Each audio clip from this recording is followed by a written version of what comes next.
नमस्कार दोस्तों, आप सभी का एक बार फिर आपके अपनी इस प्यारे से चैनल इजी एजुकेशन में स्वागत है। मैं सुरेंद्र कुमार आप सभी लोगों का स्वागत करता हूं। आज हम क्लास 12 की फिजिक्स का पहला चैप्टर स्टार्ट करने जा रहे हैं, जिसका नाम है वैद्युत आवेश तथा वैद्युत क्षेत्र, electric charge and electric field. इस टॉपिक के लिए, इस पार्ट के लिए हम क्रैश कोर्स को लेकर के चलेंगे, यानी जितने भी इम्पोर्टेंट टॉपिक हैं उन टॉपिकों को डिस्कस करेंगे, क्योंकि हम डिटेल से इसलिए नहीं पढ़ सकते हैं क्योंकि हमारे पास ओनली 2 मंथ का समय है, यानी 2 महीने का टाइम है। अतः इन्हीं 2 महीनों में हमें सब कुछ पढ़ना है। अब सब कुछ पढ़ना है तो भैया आप डिटेल से नहीं पढ़ सकते हैं, क्योंकि आपकी वैसे भी अगर आपकी तैयारी अच्छी है तो आप डिटेल से पढ़ सकते हैं, लेकिन कुछ बच्चे ऐसे हैं जिन्होंने बिल्कुल भी नहीं पढ़ा है। अतः उनके लिए तो सिर्फ एक ही काम है, वे क्रैश कोर्स के हिसाब से पढ़ाई करेंगे और इसके बाद हम एक तरफ चलेंगे, हम क्रैश कोर्स को लेकर चलेंगे, एक तरफ हम चलेंगे डीएसपी। अब देखो ये डीएसपी समझो क्या है। यहाँ पर देखो फिजिक्स की आपके लिए 2 वीडियो दिया करेंगे रोज, ठीक है। एक में आपको चलेंगे डीएसपी और एक में चलेगा आपको क्रैश कोर्स। देखो डीएसपी का मतलब क्या होता है, डेली सेट, और पी का मतलब प्रैक्टिस। डेली सेट प्रैक्टिस मतलब डेली आपके लिए क्या करेंगे, एक जो मैंने सेट बना कर रखे हुए हैं, ठीक है, उन सेट पेपरों को लगवाऊंगा, ठीक है। तो एक तो वो वीडियो आपको क्या, जो क्रैश कोर्स की वीडियो जो आपको सवेरे 5 बजे 5:30 बजे मिलेगी, और जो आपकी डेली प्रैक्टिस सेट की वीडियो है उसकी मैं आपको नोटिफिकेशन बता दूंगा, तो आपको उस टाइम से वो वीडियो मिल जाएगी, तो आप उसको देख करके अच्छी तैयारी कर सकते हैं। और क्रैश कोर्स में हम चलेंगे, जितनी भी हमारी फिजिक्स है उसको हम लेकर के चलेंगे। क्रैश कोर्स में इंपॉर्टेंट टॉपिक को डिस्कस करेंगे, जबकि सेट पेपर में डेली सेट प्रैक्टिस में क्या करेंगे हम, तो वहाँ पर हम आपके लिए अपने हिसाब से करते रहेंगे, जो भी सेट पेपर उसको लगाएंगे, ठीक है। तो आइए समझते हैं सबसे पहले इसको। तो देखो पहला लेसन है आपका वैद्युत आवेश तथा क्षेत्र। तो सबसे पहले हम ये समझेंगे कि इस लेसन के अंतर्गत हमें पढ़ना क्या है। तो यहाँ पर इस लेसन के अंतर्गत हमें आवेश के बारे में पढ़ना है। किसके बारे में? आवेश। देखो लिखा ना वैद्युत आवेश तथा क्षेत्र, तो हमें आवेश के बारे में पढ़ना है और क्षेत्र के बारे में पढ़ना है, वैद्युत क्षेत्र के बारे में। अब लेकिन एक बात समझ लें, जो आवेश होता है वो 2 प्रकार का होता है। एक होता है गतिमान आवेश, एक होता है स्थिर आवेश। तो आपकी जो पहली यूनिट है आपकी, तो इसमें 5 पार्ट हैं। तो 5 पार्टों में से 3 पार्ट में तो आपको पढ़ना है स्थिर आवेश के बारे में, और जो 2 पार्ट हैं आपके वहाँ पर पढ़ना है आपको गतिमान आवेश के बारे में। तो स्थिर आवेश होता क्या है? स्थिर आवेश का मतलब होता है रुका हुआ आवेश। मतलब जो आप पहले पार्ट में जो भी पढ़ेंगे वो उसमें सिर्फ स्थिर आवेश होगा, गतिमान नहीं होगा। गतिमान आवेश के बारे में नहीं पढ़ेंगे। अरे स्थिर का मतलब क्या होता है? स्थिर रुका हुआ, और गतिमान का मतलब जो एक स्थान से दूसरे स्थान पर जाए। तो आइए समझते हैं क्रैश कोर्स में। सबसे पहले हम समझेंगे आवेश क्या होता है, ठीक है। ध्यान सब समझना, ठीक है मित्रों। आवेश को हम बोलते हैं चार्ज। क्या बोलते हैं? चार्ज।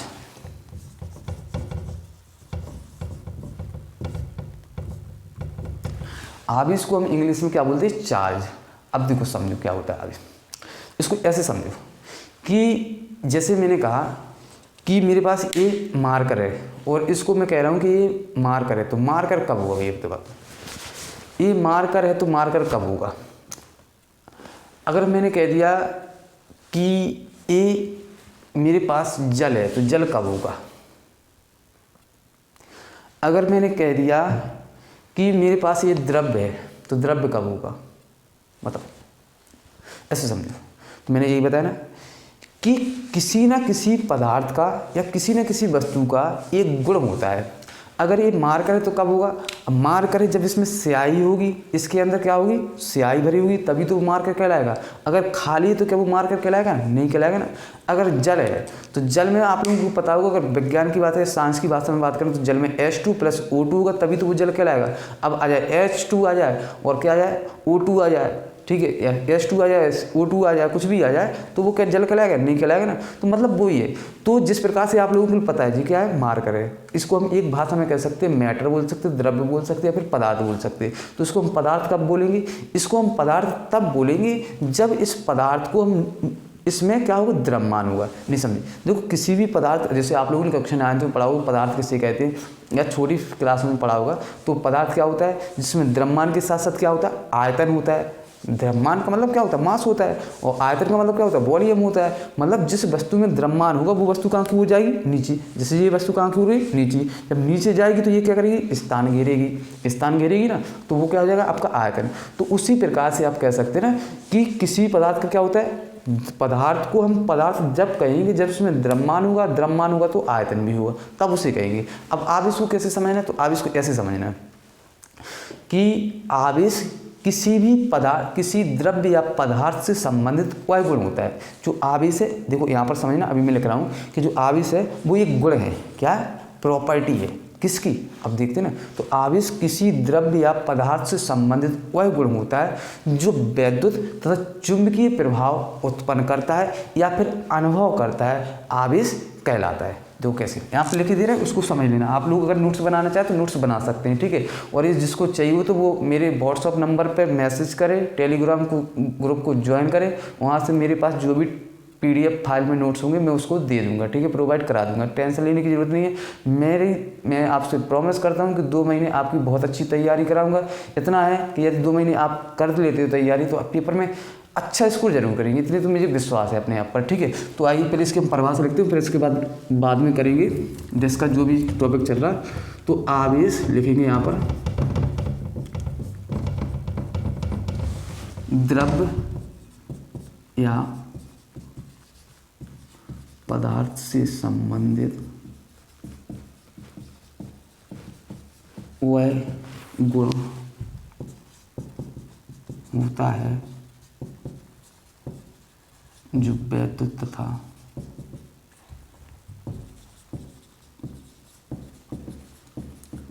चुंबकीय क्षेत्र उत्पन्न करता है या अनुभव करता है, आवेश क्या। आवेश देखो मैंने लिख दिया, आप चाहो तो नोट्स भी बना सकते हो। तो आवेश क्या होता है, तो आवेश किसी द्रव्य या पदार्थ, देखो ये लिखा है आवेश द्रव्य या पदार्थ समझा दिया था ना, जिसमें द्रव्यमान। पदार्थ 3 प्रकार का होता है, ठोस, द्रव, गैस, आप लोगों को पता होगा, ठीक है। तो आवेश द्रव्य या पदार्थ से संबंधित वह गुण होता है। मैंने पहले भी बताया था कि आवेश क्या होता है, एक गुण होता है। वो गुण क्या होता है, आवेश एक गुण है, प्रॉपर्टी है किसी भी पदार्थ का।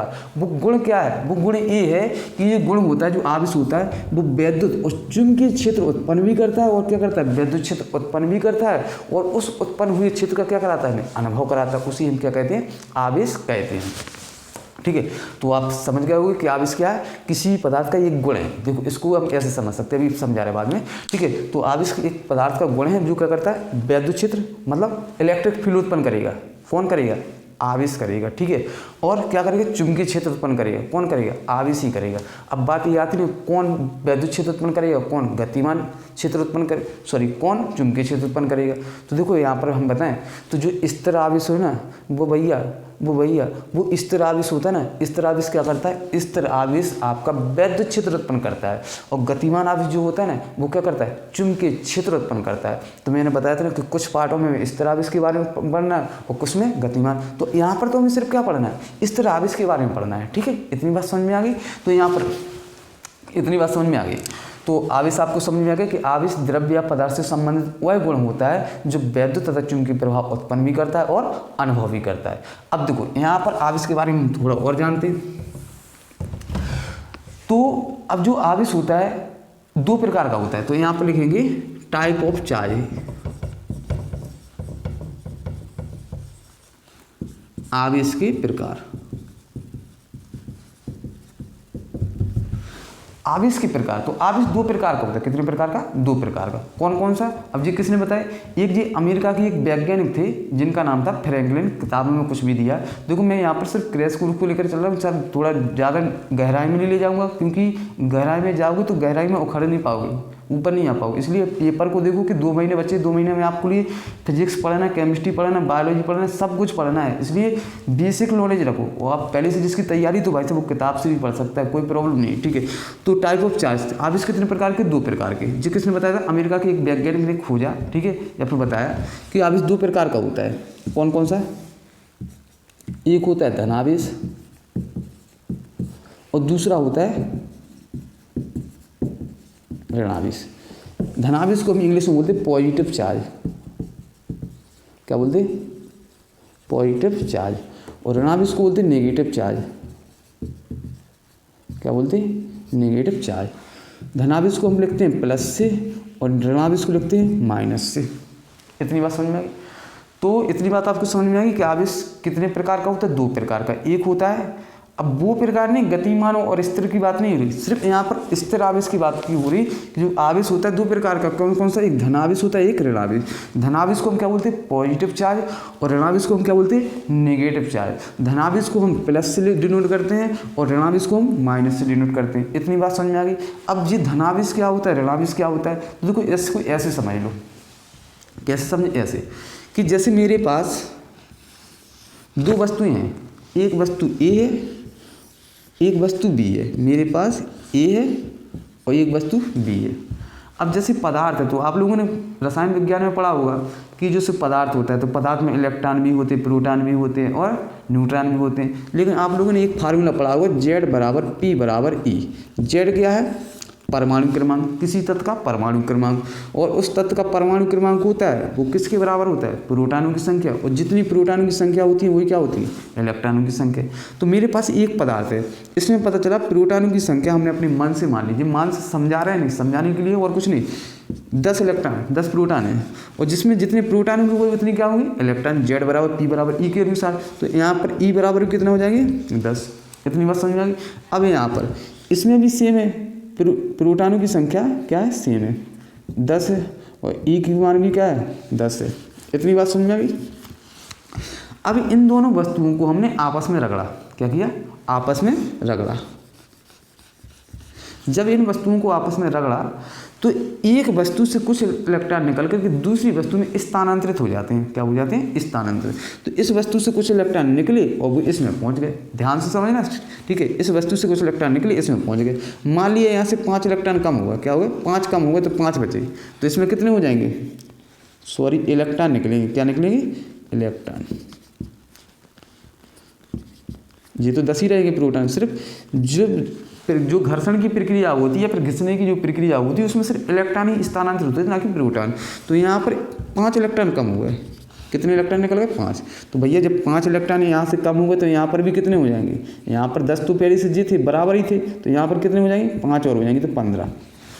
ये बात समझाएंगे कि जब हम 2 वस्तुओं को आपस में रगड़ते हैं, जैसे हम ये बाल है तो इसको मारकर को अपने बालों पर रगड़े, तो इससे कुछ इलेक्ट्रॉन निकल के इसमें चले जाएंगे, किसमें? हमारे सिर में चले जाएंगे, फिर सिर के इलेक्ट्रॉन हम इस पर आ जाएंगे, ठीक है? ऐसे ही वही होता है। तो जब इन दोनों वस्तुओं को आपस में रगड़ते हैं तो रगड़ने पर क्या होता है? एक वस्तु से कुछ इलेक्ट्रॉन निकल करके दूसरी वस्तु में क्या हो जाते हैं? स्थानांतरित हो जाते हैं। और जब दूसरी वस्तु में स्थानांतरित हो जाते हैं तो पहली वस्तु में हम देखते हैं कि इलेक्ट्रॉन की क्या हो जाती है? कमी।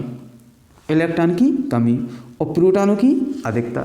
जबकि दूसरी वस्तु जिसमें इलेक्ट्रॉन क्या हो गया? पहुंच गए, उसमें क्या हो जाती है? प्रोटॉनों की कमी और इलेक्ट्रॉनों की अधिकता हो जाती है। अब इससे हमने समझे क्या है? हम 2 मिनट से ये समझ रहे हैं, इसका मतलब क्या हुआ? हमें क्या समझ में आया?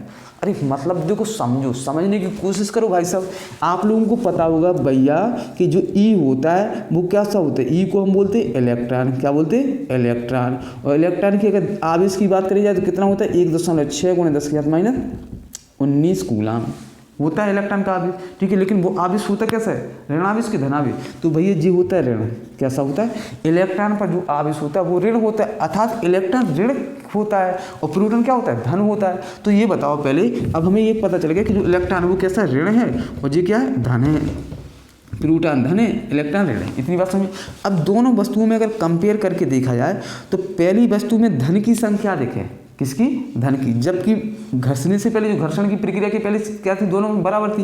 अब पहली वस्तु में धन की संख्या कम और धन की संख्या अधिक, और माइनस की संख्या यानी ऋण की संख्या क्या है? कम है। दूसरी वस्तु में ऋण की संख्या अधिक, धन की संख्या कम। 15 अधिक है, 10 कम है कि नहीं? तो यहाँ पर बात ये है कि जिस वस्तु में ऋण की संख्या कम है, जिस वस्तु में माइनस की संख्या कम है, वो वस्तु कैसी कहलाएगी? वो वस्तु हमारी कहलाएगी धनावेश।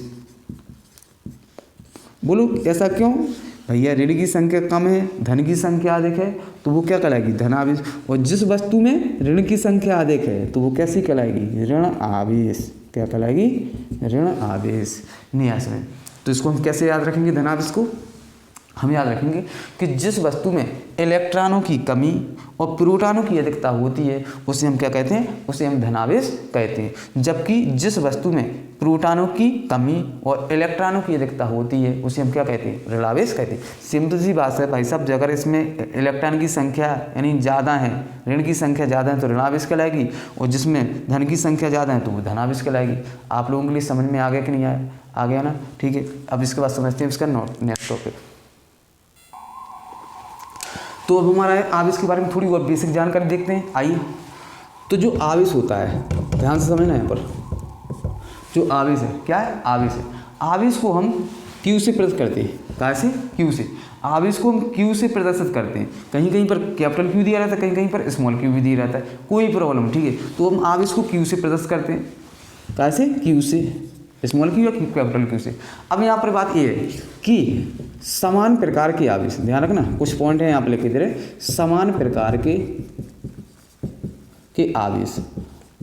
अब समान प्रकार में कौन कौन से होते हैं, प्लस प्लस होते हैं, माइनस माइनस होते हैं। तो समान प्रकार के आवेशों को हम सजातीय आवेश कहते हैं, क्या कहते हैं, सजातीय आवेश कहते हैं। इतनी बात समझ में, समान प्रकार के आवेशों को क्या बोलते हैं, सजातीय आवेश कहते हैं। और दूसरा क्या है, असमान प्रकार। आसमान में क्या आ जाएगी, अरे आसमान में मतलब डिफरेंट होना चाहिए, तो यहाँ पर प्लस माइनस माइनस प्लस, तो आसमान प्रकार के आवेशों को विजातीय आवेश बोलते हैं, क्या बोलते हैं, विजातीय आवेश।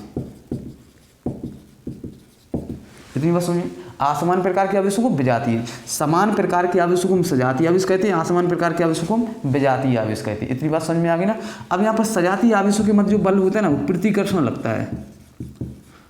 कौन सा बल लगता है, ध्यान रखना ये पॉइंट कि समान प्रकार के आवेश, देखो आवेशों के मध्य बल कार्य करता है, लेकिन समान प्रकार के आवेशों के मध्य प्रतिकर्षण का बल कार्य करता है, और असमान प्रकार के आवेशों के मध्य आकर्षण का बल कार्य करता है। कौन सा बल, आकर्षण बल कार्य करता है। इतनी बात समझ में आ गई, कोई प्रॉब्लम। यहाँ पर समान आवेश को हम Q से प्रकट करते हैं, समान प्रकार के आवेशों को हम सजातीय आवेश कहते हैं। इनके मध्य में प्रतिकर्षण, प्रतिकर्षण का मतलब क्या होता है, रिफ्लेक्शन, मतलब एक दूसरे को दूर दूर हटाना है। जबकि आसमान प्रकार के आवेशों को क्या बोलते हैं, विजातीय आवेश कहते हैं। और इनके मध्य में कौन सा बल कार्य करता है, आकर्षण, मतलब एक दूसरे को बुला रहे, आ जा आ जा आ जा, एक दूसरे के पास आ जाए, ठीक है। तो ये आकर्षण बल कार्य करता है। इतनी बात समझ में आई। अब यहाँ पर कुछ एक दो पॉइंट और हैं कि जो आवेश होता है, Q होता है, फार्मूला Q बराबर N इंटू ई।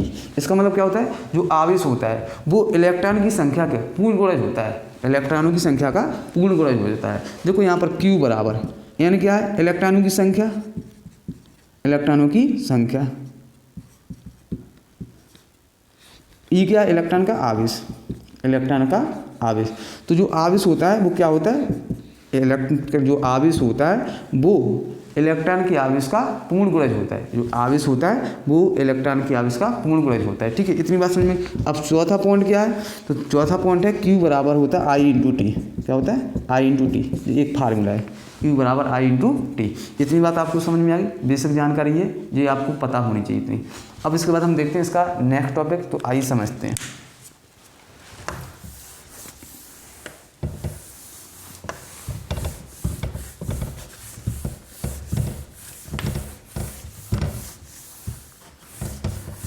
जो क्रैश कोर्स में हमारा अगला टॉपिक है, हमारा अगला क्वेश्चन है, उसका नाम है कूलाम का नियम। किसका नियम, कूलाम का नियम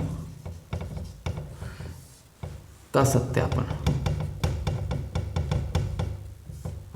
कूलाम के नियम का सत्यापन। तो आइए इस कुछ चीज़ को समझते हैं। पेपर में एक आध क्वेश्चन आ जाता है सवालों के मध्य, या फिर पेपर में क्वेश्चन कैसे पूछता है, पेपर में क्वेश्चन पूछता है कि दो बिंदु आवेश, दो स्थिर बिंदु आवेशों के मध्य कूलाम या फिर वैद्युत आकर्षण या प्रतिकर्षण बल संबंधी कूलाम का नियम विस्थापित क्या कीजिए, सत्यापित कीजिए। एक मिनट रुकना मित्रों।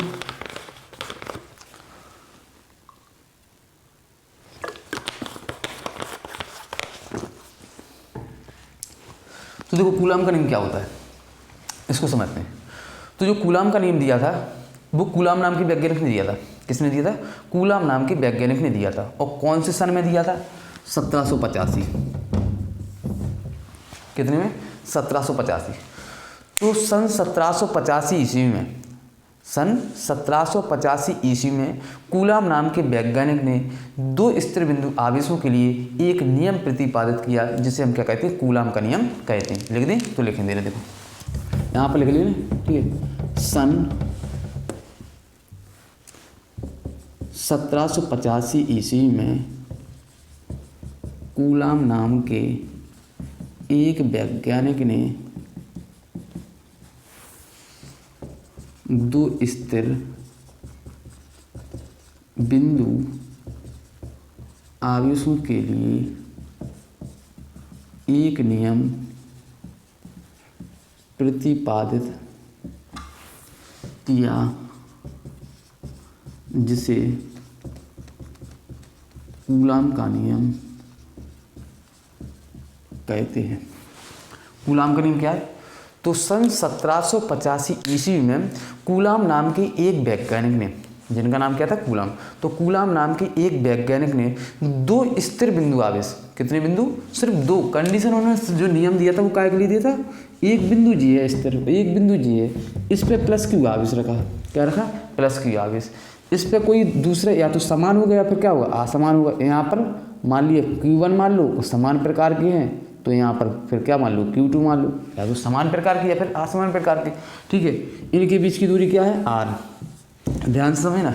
तो कूलाम नाम के वैज्ञानिक सन 1785 ईस्वी में क्या किया, दो स्थिर बिंदु आवेश, देखो एक स्थिर बिंदु जी है, यहाँ पर मान लो A, यहाँ पर मान लो B, एक स्थिर बिंदु जी है, एक स्थिर बिंदु जी है, इस पर एक आवेश रखा, इस पर भी एक आवेश रखा। हमने बताया था ना अभी कि समान प्रकार के आवेश होंगे तो उनको सजातीय आवेश कहेंगे। सजातीय आवेशों की मत कौन सा बल कार्य करता है, प्रतिकर्षण का बल कार्य करता है। असमान प्रकार के आवेशों की मत कौन सा बल करता है, आकर्षण का बल कार्य करता है, बताया था ना। तो उन्होंने क्या किया, इस पर प्लस रख दिया, इस पर भी क्या रख दिया, प्लस रख दिया, या तो माइनस या फिर प्लस, जो भी रखना है। तो उन्होंने क्या बताया, उन्होंने बताया सन 1785 ईस्वी में कूलाम नाम के एक वैज्ञानिक ने दो स्थिर बिंदु आवेशों के लिए एक नियम प्रतिपादित, जिसे क्या कहते हैं, कूलाम का नियम। तो ये कूलाम का नियम है, अरे ये नहीं है, ये तो सिर्फ वैसी डेफिनेशन है, ठीक है। अब कूलाम का नियम क्या है वो समझो।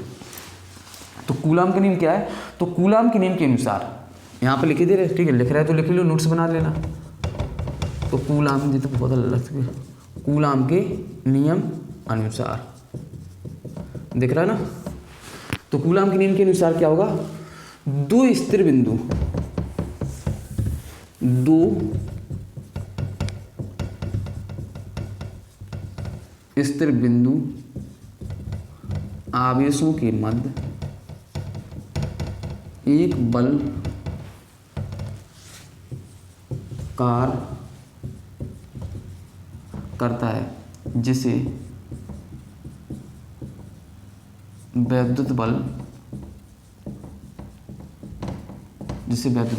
कहते हैं, जिसे कहा से करते हैं F, ठीक है, जिसे वैद्युत बल कहते हैं कूलाम के नियम के अनुसार।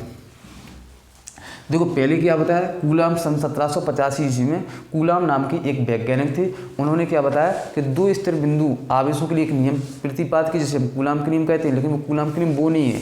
कूलाम के नियम क्या है, तो कूलाम के नियम के अनुसार पहला पॉइंट आप ये समझेंगे कि दो स्थिर बिंदु हैं, कि मैंने बताया था ना कि एक स्थिर बिंदु यहाँ पर, एक स्थिर बिंदु यहाँ पर, प्लस क्यू रखा, यहाँ पर Q1 रखा, यहाँ पर क्या Q2 रखा।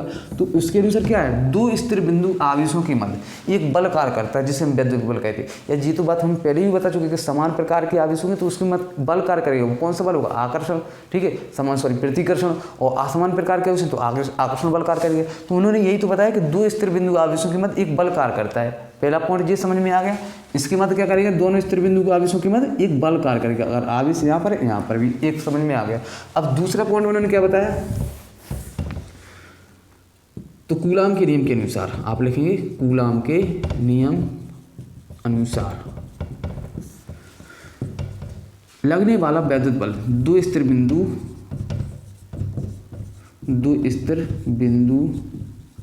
आवेशों के मध्य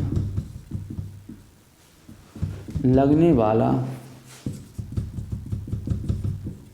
वैद्युत बल जो F होता है, दोनों बिंदु आवेशों के गुणनफल के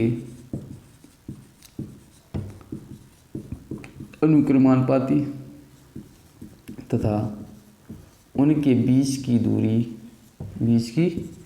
दूरी के वर्ग के व्युत्क्रमानुपाती होता है। ये हो गया कूलाम का नियम। देखो इसको मैं चाहूँ तो 2 मिनट में बता देते, ठीक है, लेकिन आप नोट्स बना रहे हैं ना, नोट्स बनाते चलें। तो यहाँ पर क्या है, कूलाम के नियम के अनुसार दो स्थिर बिंदु आवेशों के मध्य लगने वाला जो वैद्युत बल बताया ना, जो बल होता है वो दोनों बिंदु आवेशों के गुणनफल के अनुक्रमानुपाती, तो उनकी बीच की दूरी के क्या होगा, उनकी बीच की दूरी के वर्ग के व्युत्क्रमानुपाती होता है। देखो अब ध्यान से समझो जल्दी से, यहाँ पर बिंदु ए है, यहाँ पर क्या है ए है, यहाँ पर क्या है बी है, यहाँ पर Q1 आवेश रखा है, यहाँ पर क्या रखा है Q2 आवेश, या तो ये प्लस हो सकते हैं या फिर माइनस हो सकते हैं, ठीक है। तो इसके बाद में क्या लगेगा बल। तो कूलाम के नियम के अनुसार क्या है कि जो वैद्युत बल है, जो बल है देखो लिखा है दो स्थिर बिंदु आवेशों के मध्य लगने वाला जो बल है, क्या है बल, दोनों बिंदु आवेश के गुणनफल, इनका गुणनफल क्या हो जाएगा Q1, अरे गुणनफल का मतलब गुणा करेंगे ना यार, तो Q1 Q2, तो गुणनफल के अनुक्रमानुपाती क्या होता है, अनुक्रमानुपाती। तो भैया जी अनुक्रमानुपाती का चिन्ह है, समीकरण नंबर दे दो 1। कूलाम का नियम ये है, क्या है कि जो दोनों आवेशों के मध्य लगने वाला जो बल है वो दोनों बिंदु आवेशों के गुणनफल के अनुक्रमानुपाती, और जो बल है वो इनके बीच की दूरी r मानी, तो बल क्या हो कहता उनके बीच की दूरी के वर्ग के व्युत्क्रमानुपाती, बीच की दूरी r है तो r का वर्ग क्या हो जाएगा r²। और जब व्युत्क्रमानुपाती की बात हो तो उसको 1 के बटे में लिखना है, किसके बटे में, 1 के बटे में। चिन्ह सेम रहता है, चिन्ह क्या रहता है, सेम रहता है, ठीक है। समीकरण नंबर 2, अब यहाँ पर देखो समीकरण 1/2 से, तो जो f है अनुक्रमानुपाती के दोनों चिन्ह समान है, यहाँ पर क्या हो जाएगा Q1 Q2/r²। इतनी बात समझ में आ गई ना। अब यहाँ पर देखो f बराबर अनुक्रमानुपाती के चिन्ह हटाओ तो यहाँ पर आ जाएगा k या फिर आ जाएगा ए, जो कई किताबों में k दिया, कई किताबों में ए दिया, ठीक है। Q1 Q2/r², इतनी बात आ गई समझ में। अब यहाँ पर देखिए f बराबर अगर देखें तो k का मान होता है भैया 1/4πε0 k लेना हो ले लो, नहीं लेना हो नहीं लो, ठीक है। Q1 Q2/r², ये क्या है, ये ही आपका कूलाम का नियम है। कूलाम का नियम क्या है 1/4πε0 k Q1 Q2/r²। इसका जो मान होता है भैया f बराबर 9 × 10⁹ Q1 Q2/r², Q1 Q2/r²। तो ये कहलाता है कूलाम का नियम। तो आप लोगों के लिए समझ में आ गया कूलाम का नियम क्या है, ठीक है। थोड़ा मैंने विस्तार से बता दिया, कोई प्रॉब्लम नहीं। तो कूलाम का नियम क्या होता है, तो आप लिखेंगे सन 1785 ईस्वी में कूलाम नाम के एक वैज्ञानिक ने दो स्थिर बिंदु आवेशों के लिए एक नियम प्रतिपादित किया, जिसे क्या कहते हैं, कूलाम का नियम कहते हैं। कूलाम के नियम के अनुसार क्या है कि दो स्थिर बिंदु हैं, क्या है, दो स्थिर बिंदु हैं, तो उनके मतलब क्या करेगा, एक बल कार्य करेगा ही भाई, उसमें क्या है, ठीक है। तो इसके बाद क्या, कूलाम के नियम के अनुसार जो बल लग रहा दोनों बिंदु आवेशों के गुणनफल के क्या है, अनुक्रमानुपाती, और उनके बीच की दूरी के क्या है, तो देखो दोनों बिंदु आवेश Q1 Q2 हैं, इनका गुणनफल क्या हो जाएगा, गुणा कर देंगे तो Q1 Q2 का गुणा हो जाएगा, अनुक्रमानुपाती है, और जो बीच की दूरी है इसका वर्ग r है, तो r का वर्ग क्या हो जाएगा r² के व्युत्क्रमानुपाती को लिखते हैं किसके बटे में, लिखते हैं 1 के बटे में, ठीक है। तो ये क्या होगा समीकरण 2, समीकरण 1 बार 2 को मिला दो तो क्या बन जाएगा, ये बन जाएगा। और जब इस अनुक्रमानुपाती के चिन्ह हटाएंगे तो यहाँ पर एक नियतांक आ जाएगा कि, और जब उसको मान रखेंगे तो 1/4πε0 के होता है, और इस पूरी का मान जो होता है भैया वो होता है 9 × 10⁹ Q1 Q2/r²। यहाँ पर f का मान क्या होता है, न्यूटन। नहीं आया समझ। इस प्रकार से जो हो गया आपका कूलाम का नियम। आगे ना समझ में कोई डाउट तो नहीं है, ठीक है। इसके बाद हम समझते हैं इसका नेक्स्ट टॉपिक।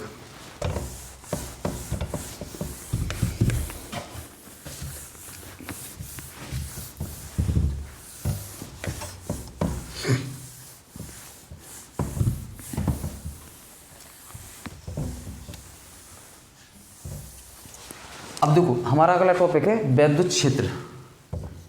क्या है, वैद्युत क्षेत्र, इलेक्ट्रिक फील्ड। इसके बाद समझते हैं वैद्युत क्षेत्र की तीव्रता, विद्युत क्षेत्र और विद्युत क्षेत्र की तीव्रता। तो देखो विद्युत क्षेत्र क्या होता है, इसको ऐसे समझो।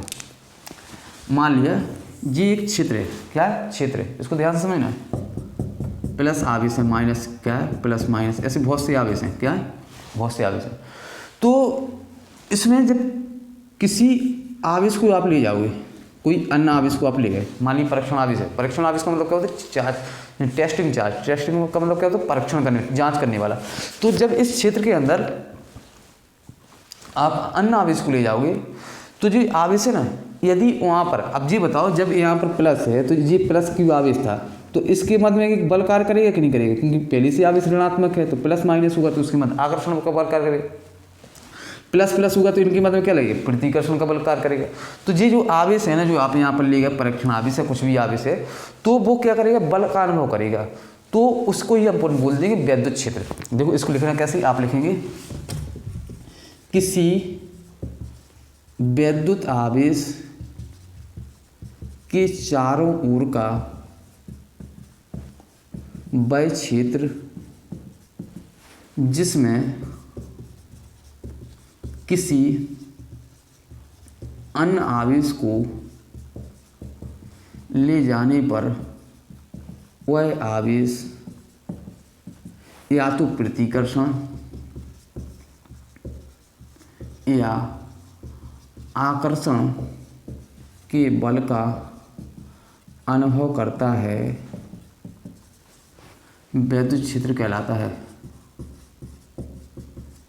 वैद्युत क्षेत्र कहलाता है। तो वैद्युत क्षेत्र किसे कहते हैं, तो आप कह देंगे किसी बिंदु आवेश, किसी आवेश का, या फिर कह सकते हो वह क्षेत्र जिसमें किसी अन्य आवेश को ले जाने पर, अन्य आवेश को ले जाने पर वह आवेश या तो प्रतिकर्षण या फिर क्या आकर्षण के बल का अनुभव करे या फिर वैद्युत बल का अनुभव करे, तो उस क्षेत्र को अपन क्या बोलते हैं, उस क्षेत्र को हम बोलते हैं वैद्युत क्षेत्र। आगे ना समझ में। अब जैसे हम हैं, हम एक ऐसे क्षेत्र में पहुंच जाएं जहां पर पता चला हम ही जैसे हो, या तो हमसे कमज़ोर हैं या फिर हमसे अधिक ताकतवर लोग हों, तो वहाँ पर हमें कुछ ना कुछ तो डर लगेगा कि यार ऐसा ना हो कि जी हमें मार दे, अगर ताकतवर है तो मार देगा, ठीक है, और अगर वहाँ पर कमज़ोर है तो उनको ये लगेगा जी हमें मार ना दे, ठीक है। तो मतलब वो ये कि ऐसा आवेश होता है, यानी क्षेत्र वो क्षेत्र होता है जिसमें किसी अन्य आवेश को ले जाएँ, और वह आवेश जो आप ले गए ना, उस आवेश या तो क्या करे, आकर्षण या फिर प्रतिकर्षण के बल का अनुभव करे, तब उसे अपन क्या कहते हैं, उसे हम कहते हैं वैद्युत क्षेत्र। तो आप लोगों की समझ में आ गया।